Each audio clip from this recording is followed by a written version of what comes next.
Hi guys, so from my last video, kung nakikita nyo doon, may nakalagay doon na authorize. Pinindot ko lang yung authorize. And then, ito na siya. Bumalik na ako dito. Yung my Met Wallet, meron nang, andyan na yung Gmail ko, nakabind na. So, pag successful, after nyo na-create yung account nyo, lalabas doon authorize. Pipindutin nyo lang authorize, lalabas yun bound successfully. So, pag binuksan nyo ulit yung gems nyo at Met Wallet, ito na makikita nyo na kasi nakabind na siya.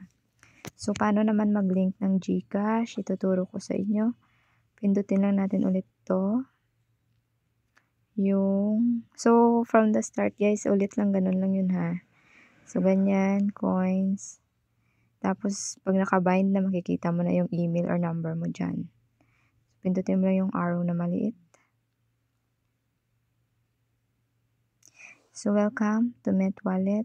So, i-sign in mo lang kung ano yung ginamit mo kanina, email or yung number. So, akin kasi email yun eh. Wait lang. Yun, next.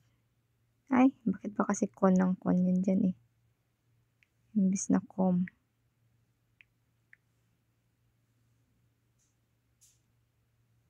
Ay. Next. Yung password na ginawa ko kanina. So, yung password nyo dapat tinatandaan nyo. Yan na, login. So, yan na yung makikita nyo dyan guys, oh. Ay, binalik niya ako. Wait lang. So, yun na yung makikita nyo guys pag binuksan nyo. 0 kasi wala namang pumasok kasi bagong account to. So, para ma-link nyo yung GCash, pindutin nyo lang tong tatlo. Ayan. And then, link withdrawal account. Ayan. Tapos, pindutin nyo yung add sa ilalim. And then, mamili kayo bank. Merong GCash and merong ePay. So, GCash. Please complete basic level before verification. Okay. So, kumpletuhin muna natin yung basic na Ito. Confirm. So, yan lang guys, oh. Lagyan lang ng pangalan dyan. So, fill up ko na. Gamitin ko yung sa sister ko. Kasi meron na ako eh. Baka ayaw mag-bind. Sige, gagamitin ko pa rin yung name ko. So, fill up ko lang muna to. Ayun guys, so na-fill up ko na siya. Hindi ko na pinakita sa inyo kasi mabagal. So, yan. Pangalan, birthday. So, gawa-gawa ko lang yun guys Hindi yan akin birthday. Tapos, yan. So, kung inyong details dapat tama. Ito kasi tutorial lang naman to. So, hindi akin to. Tapos, next, confirm. Saved successfully. So, pag na-save na successfully, balik ka na dito. Pindutin mo na to. Basically. Tapos, click mo na yung GCash.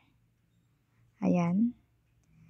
If you don't have GCash account, please click here to register. So, kung meron kang GCash account, lagay mo yung number mo dyan. So, lagay ko yung number ko, for example.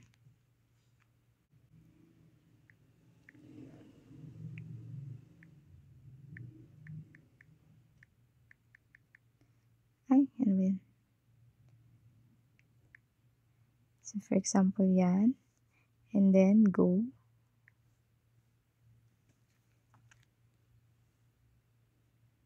Done. Ayan. So, nakalink na yung aking GCash account. So, okay na siya, guys. So, I think pwede kayo magpalit ng GCash number. Pindutin nyo lang yan. Kung mali yung number na nilagay nyo. Pero kung hindi, okay na. So, yung add, for example, magdadagdag ka pa ng ibang ililink mo. So, okay na yan.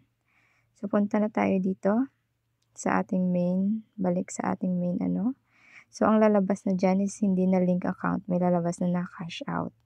Kasi pag meron ka ng dollars na pumasok dito na amount na winidraw mo dun sa Gem Gala mo, papasok yan dito. Dito mo na siya ika-cash out. Pag pinindot mo yung cash out na yan, yan na yung lalabas. Ayan na yung GCash number ko. Tapos kung magkano yung ika-cash out mo. So, yung minimum amount is $10. Dapat hindi bababa. Tapos submit. Ganun lang mag-cash out. Mabilis lang. Matatanggap mo rin siya agad. So, yun lang guys. Ito hindi naman na kailangan i-fill up yun eh. Yun lang. So yan o, yung link withdrawal account, yan na nakalink na makikita mo yung number mo dyan. So yan lang guys. Thank you so much for watching. Sana may natutunan kayo sa video na to. Sana nakatulong sa inyo. Thank you. Bye-bye. Balik na tayo.